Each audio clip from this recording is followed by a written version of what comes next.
What's up, y'all? This is my very first beat tutorial. I'm gonna explain to y'all how I make beats. I've made beats for the Lax, Charlie Farley, Overtime, Hard Target, many more.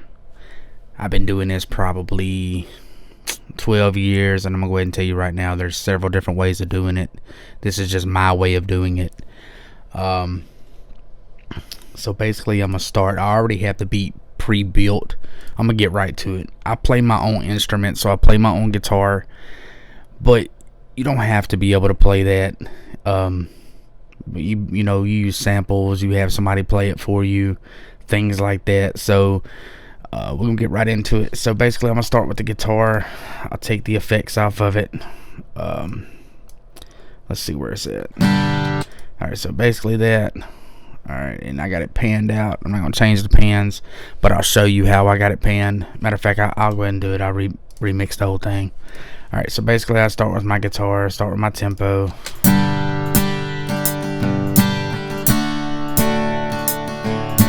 And if you're playing your own guitar, make sure you're micing your guitar. If you're not micing your guitar, then it's really not going to sound worth a shit.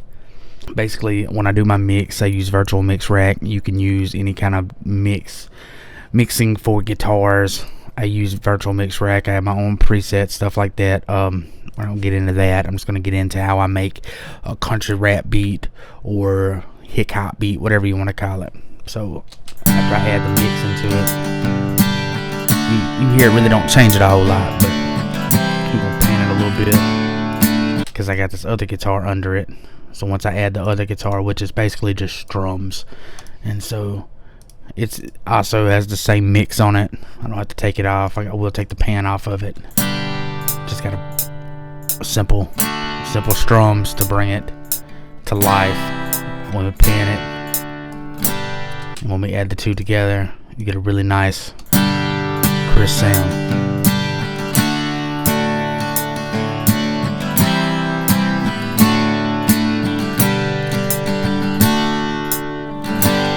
Alright, so after I add my guitar, I got my laid out guitar. I usually start with guitar or some type of melody. A lot of people I've seen start with drums. I don't start with drums. I also mix as I go. I see a lot of people mix after they finish the whole beat. They make a whole beat just in this right here and then layer it all out. I don't do that. I like to do it as I go. That way it's easier to just keep moving. So after that, I was with my snare, snare it.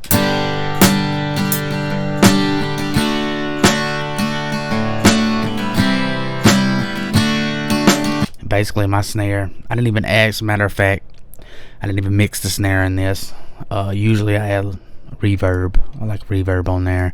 So it'll change it, turn your reverb down right here on this little knob. That's where I like to do mine. And I'll listen to it until it.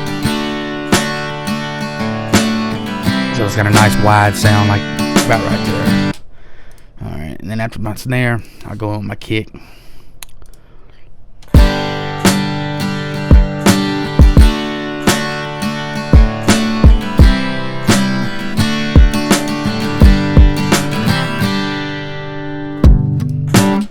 So after my kick, I don't know what in the hell this sound is. We're gonna figure it out. Oh, that's my hi-hat. one of many hi-hats.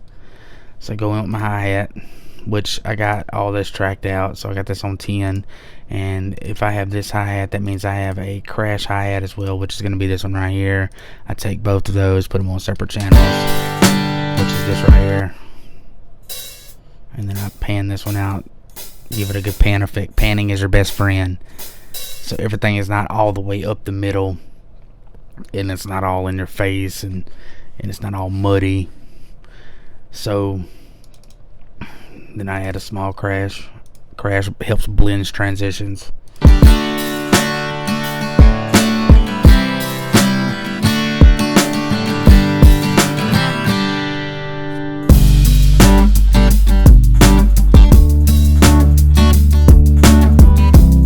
Alright, let's get to the bass. So basically my bass line, it all depends on whether I want to do a bass line or an 808. If I'm doing an 808, I do it pretty much the same way, except for I let my 808 and my kick drum talk at the same time. Basically, it's the same pattern. I just turn my kick drum down a little more and let my 808 ring out.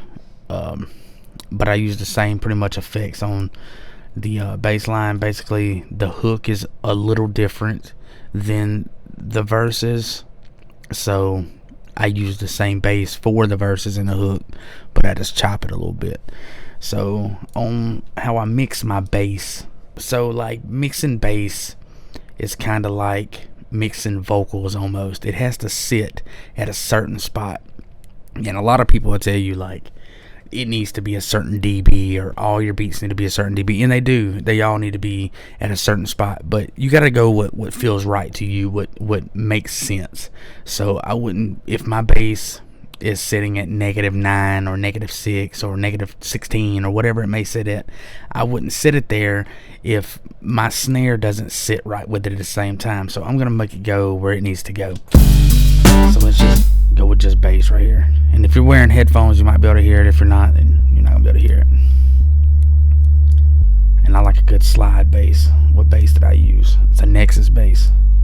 I got a little pack, little 808, which sounds good together.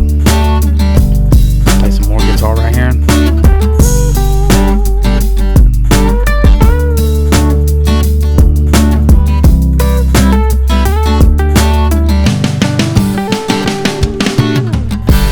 Alright, so these live drums right here, and again, you don't have to have this certain, you don't have to have live drums. You can go to Splice or whatever and get your kit or get a sample, whatever you want to do. Me personally, I use SSDD sampler, which is Steven Slate's drums, and it comes with stupid amounts of kicks and kits,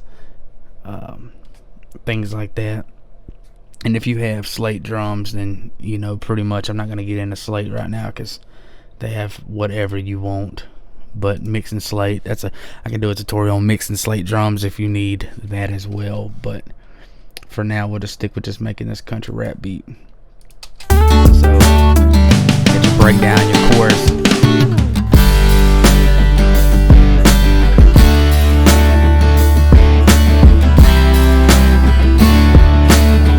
So I got my chorus bigger than my verse.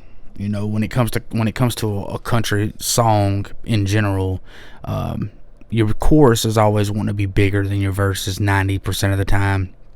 So you got rap songs where everything can pretty much sound the exact same, but once you have vocals that are as powerful as the beat, which most country singers have a really nice powerful voice like rock and whatever, you want to be able to match that same vibe, that same feeling, that same energy with the chorus. So you see the verses are really, I muffed the guitar, I played like a really cool little feel good on the verses, so it's like it's really low, and then when the verse comes in, it's really hard on the chorus.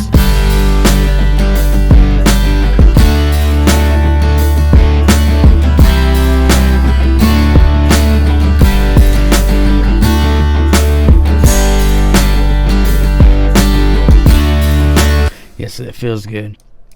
So, most country rap songs are gonna be the same. Everybody wants a chant. Everybody wants a something that you can vibe to. So, when you're building your country rap song, make sure you put some type of bridge in there. Something cool, something with a clap, something everybody can vibe out to.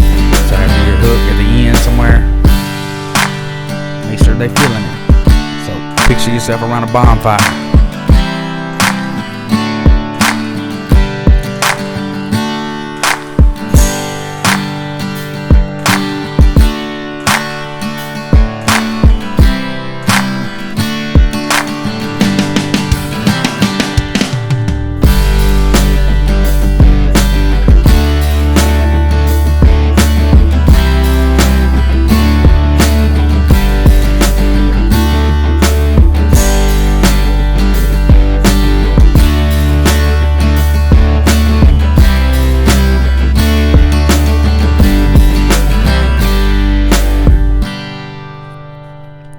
And that's basically that. If y'all got any questions, just let me know. Leave it in the comments. Subscribe. Do all that good stuff. This is the very first tutorial of many to come.